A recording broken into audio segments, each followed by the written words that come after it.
Assalamualaikum warahmatullahi wabarakatuh. Saya Sonia Dila Ramawati dari Prodi Sistem Informasi, mata kuliah Metodologi Penelitian B dengan NIM 2020-53107. Saya akan menjelaskan tentang tinjauan literatur. Tinjauan literatur sendiri adalah membuat suatu tinjauan pustaka sederhana dan penulisannya dalam daftar pustaka. Tinjauan atau penelusuran terdapat beberapa. Yang pertama adalah pengertian atau konsep, yang kedua fungsi, yang ketiga manfaat, dan yang terakhir adalah tujuan. Yang pertama adalah penelusuran pustaka.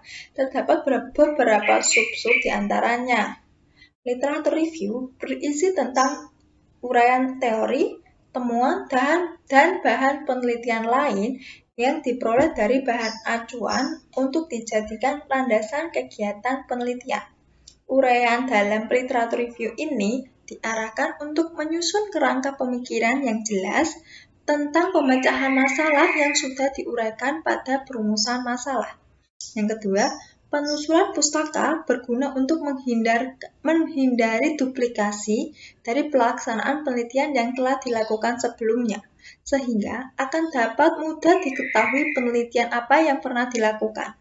Yang ketiga, cara mendapatkan literatur dapat dengan cara membaca, memahami, mereview, mengkritik literatur dari berbagai macam sumber.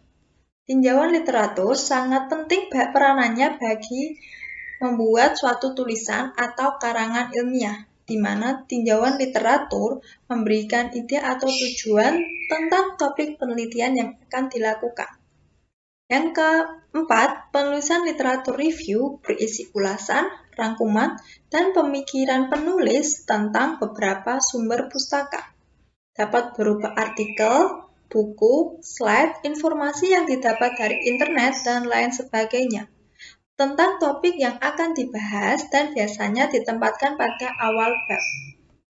Yang kelima, semua pernyataan atau hasil penelitian yang bukan berasal dari penulis harus disebutkan sumbernya, dan tata cara mengacu sumber pustaka mengikuti kaidah yang ditetapkan. Suatu literatur review yang baik harus bersifat relevan, mutakhir dalam 3 tahun terakhir, dan memadai. Selanjutnya adalah pada laporan penelitian bagian landasan teori, tinjauan pustaka, semuanya merupakan cara untuk melakukan tinjauan literatur. Literatur review merupakan suatu cara untuk menemukan, mencari artikel-artikel, buku-buku, dan sumber-sumber lain seperti jurnal ilmiah, tesis, disertasi, proceeding, yang relevan pada suatu isu tertentu atau riset yang menjadi interest kita. Yang kedua, literatur review yang kita dapatkan masih bersifat umum.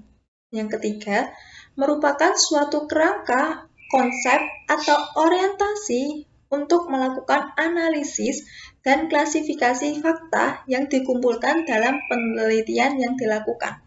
Yang keempat, sumber-sumber rujukan, buku, jurnal, atau majalah yang diacu hendaknya relevan dan terbaru. Tujuan dalam melakukan literatur review adalah untuk mendapatkan landasan teori yang bisa mendukung pemecahan masalah yang sedang diteliti. Cara mengutip pendapat pakar harus adanya pembahasan dan sikap kritisnya mengenai suatu topik bidang ilmu. Dari literatur review itu, yang perlu dilihat adalah perlunya menganalisis, mensintesis, meringkas, membandingkan hasil-hasil penelitian yang satu dengan yang lainnya. Literatur review membantu peneliti dalam pencarian tujuan serta membantu dalam menguraikan bagaimana penelitian tersebut dilaksanakan. Agar semua orang bisa melakukan pengulangan terhadap penelitian yang sama, terdapat penelitian atau menguraikan penelitian yang perlu dijelaskan mengenai perubahan atau variabel yang digunakan, model yang digunakan, rancangan penelitian, sampling atau teknik pengumpulannya, serta analisa data dan cara penafsirannya. Dalam literatur review, ada dua komponen utama yang perlu diperhatikan. Yang pertama adalah kerangka teori, dan yang kedua adalah kajian terkait dengan topik. Terdapat 3 macam tipe literatur review. Yang pertama adalah literatur review naratif, literatur review kualitatif, dan yang ketiga adalah literatur review kuantitatif. Tujuan dari literatur review ini adalah untuk mendapatkan gambaran yang berkenaan dengan apa yang sudah dikerjakan orang sebelumnya atau peneliti sebelumnya.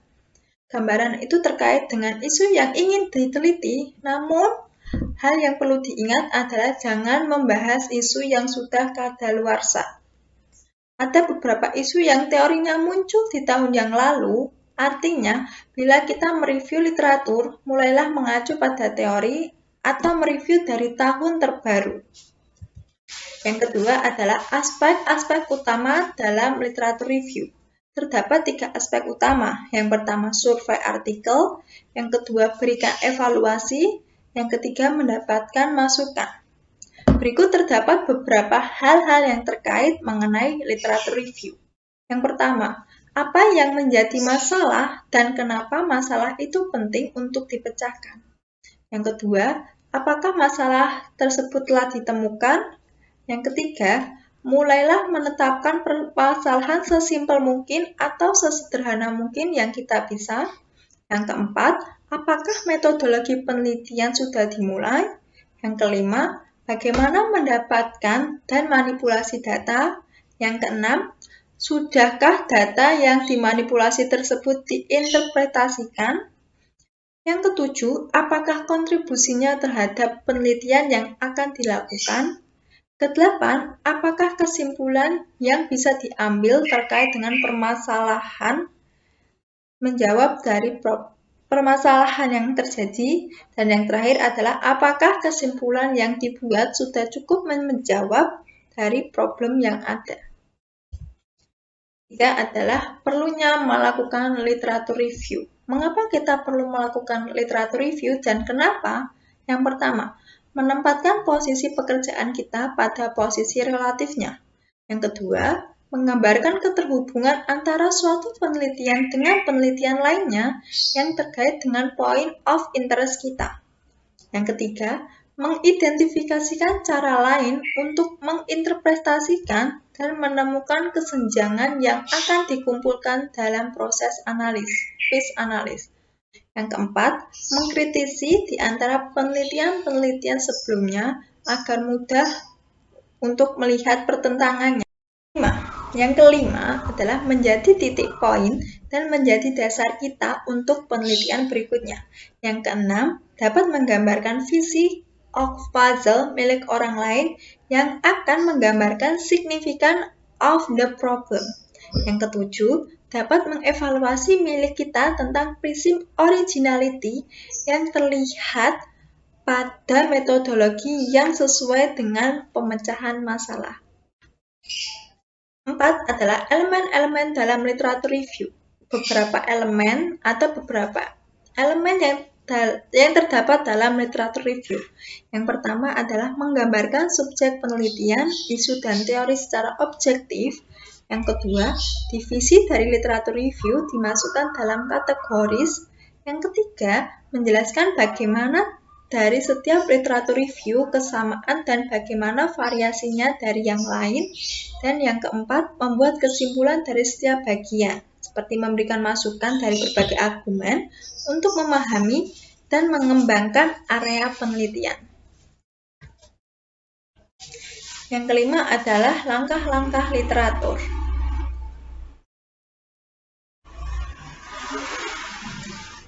Terdapat beberapa langkah-langkah literatur, di antaranya yang pertama adalah formulasi permasalahan. Pilihlah topik yang sesuai dengan isu dan interest. Yang kedua, cari literatur. Tentukan dan temukan literatur yang relevan dengan penelitian yang kita lakukan.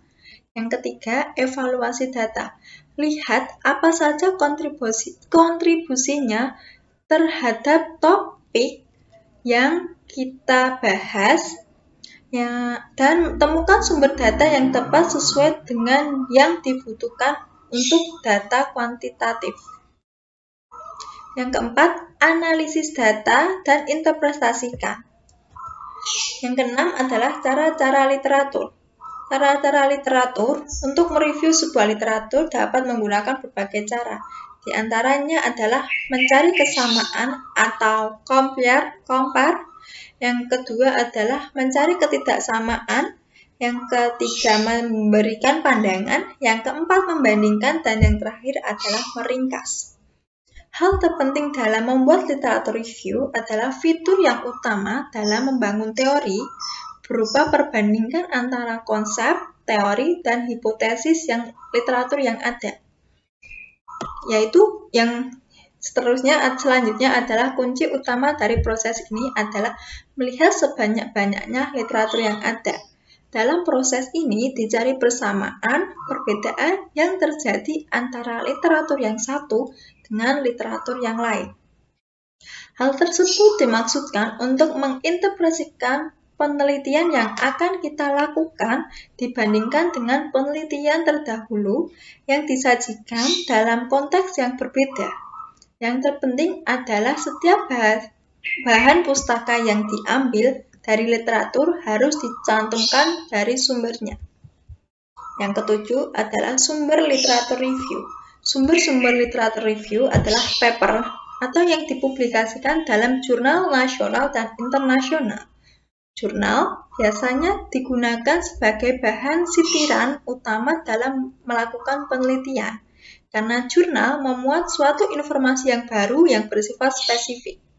Yang kedua adalah tesis. Tesis adalah penulisan ilmiah yang sifatnya mendalam dan mengungkapkan suatu pengetahuan baru. Yang ketiga adalah disertasi, merupakan penulisan ilmiah tingkat tinggi yang biasanya ditulis untuk mendapatkan gelar doktor. Yang keempat adalah paper hasil dari konferensi. Biasanya disebut dengan penemuan dari penulis baru yang tingkat nasional dan internasional. Yang kelima adalah majalah pamflet, clipping. Majalah ilmiah merupakan sumber publikasi yang biasanya berupa teori, penemuan baru, maupun berupa materi-materi yang sedang populer yang dibicarakan atau sedang diteliti. Biasanya materi yang disajikan dalam makalah tidak terdapat dalam buku. Majalah merupakan literatur yang disenangi para peneliti untuk dijadikan sitiran karena frekuensi terbitnya teratur dan cepat. Yang keenam adalah abstrak hasil dari penelitian. Yang ketujuh adalah proceeding, bisa dijadikan sebagai bahan literatur karena ditulis oleh seorang profesor dan telah dipublikasikan. Pengambilan proceeding sebagai bahan literatur bisa memudahkan peneliti karena adanya kolaborasi antara peneliti dengan penulis. Website adalah yang memuat ilmu komputer. Yang terakhir adalah hierarki literatur dan siklus penelitian. Seperti yang ada di gambar, terdapat yang pertama adalah identification of knowledge, yang kedua adalah creation of knowledge, yang ketiga adalah quality assurance of knowledge, dan yang keempat adalah dissemination of knowledge. Terdapat beberapa seperti piramida, yang di atas adalah ide, yang kedua adalah research, yang ketiga adalah discussion, yang keempat adalah primary literatur, yang kelima adalah second literatur, dan yang terakhir adalah tertiary literatur. Sekian penjelasan dari saya, mungkin terdapat beberapa kata atau kalimat yang tidak dipahami atau kurang berkenan, saya mohon maaf. Dan tugas ini saya buat untuk memenuhi tugas pertama dari mata kuliah metodologi penelitian. Sekian dan terima kasih. Wassalamualaikum warahmatullahi wabarakatuh.